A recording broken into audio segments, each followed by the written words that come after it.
Assalamu alaikum student, how are you? I hope you will be fine. Student, today I will teach you lesson number 1, translate into English. Now let us start this lecture. मेरे घर के सामने एक बाग है। Student, इसमें आपने याद रखना है कि ये जो है प्रेजेंट टेंस का सेंटेंस है, इसको हम ट्रांसलेट इस तरह करेंगे, there is a garden in front of my house. तो यहाँ पर आप नोट करें कि देयर का इस्तेमाल हमने इसलिए किया है कि यहाँ पर मौजूदगी को ज़ाहिर किया गया है। इसमें उर्दू में जो बताया गया मेरे घर के सामने एक बाग है, इसका मतलब बाग मौजूद है। तो मौजूदगी को ज़ाहिर करने के लिए देयर जो है इस सेंटेंस में सब्जेक्ट के तौर पर यूज़ करेंगे।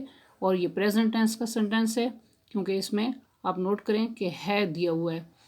तो यहाँ पर आप इज़ का इस्तेमाल करेंगे ट्रांसलेट करते हुए। इस बात का आपने अच्छी तरह से ख्याल रखना है कि ये कौन से टेंस का ये सेंटेंस है।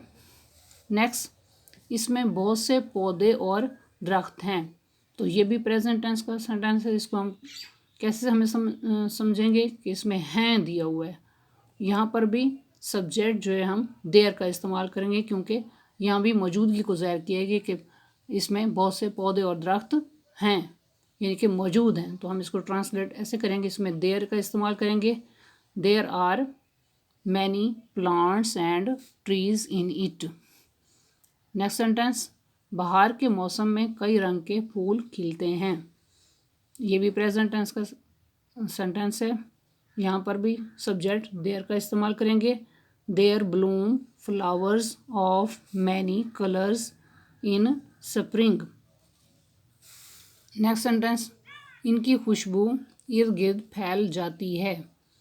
तो यहाँ पर फिर ये सेंटेंस जो है प्रेजेंट इंडेफिनिट टेंस का है। प्रेजेंट टेंस की पहचान क्या है? ता है, ती है, ते हैं वगैरह। तो इसको हम ट्रांसलेट प्रेजेंट टेंस के रूल के मुताबिक करेंगे, देयर फ्रेगरेंस स्प्रेड्स। क्योंकि प्रेजेंट टेंस है तो एस का इजाफा भी यहाँ पर फर्स्ट फॉर्म के साथ किया जाएगा, all around. Their fragrance spreads all around.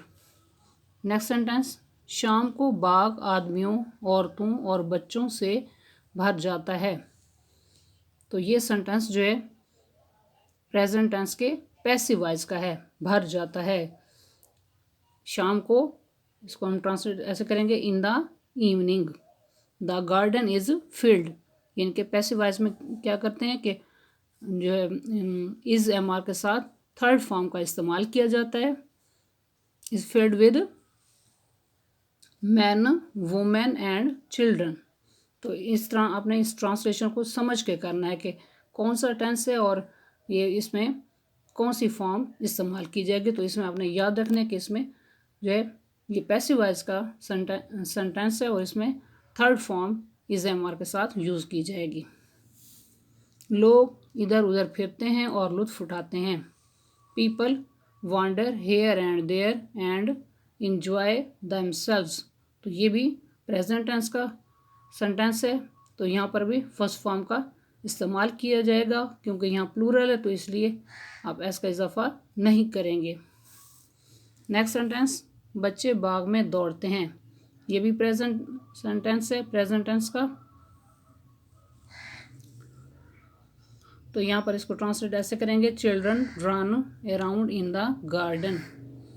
Next sentence, अब वो यहाँ हैं और दूसरे लम्हे वो बाग के दूसरे कोने में हैं।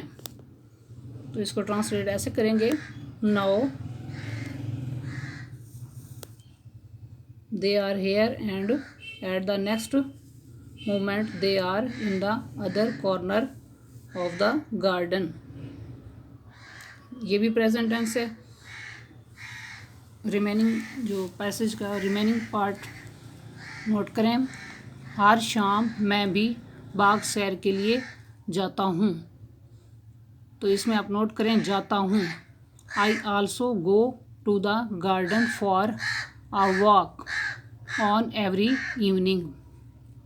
नेक्स्ट सेंटेंस, बहुत से माली बाग की देखभाल करते हैं। तो यहाँ पर आप नोट करें, बहुत से माली बाग की देखभाल करते हैं। तो इसमें ये माली जो है गार्डनर प्लूरल के तौर पर यूज़ किया गया है। और ये प्रेजेंट टेंस का सेंटेंस है, इसको ट्रांसलेट ऐसे करेंगे, many Gardner's look after the garden. तो ये ट्रांसलेशन पैसेज नंबर 1 की आप अच्छी तरह से याद कर लें। I hope you will be understood this lecture. Okay, अल्लाह हाफिज़।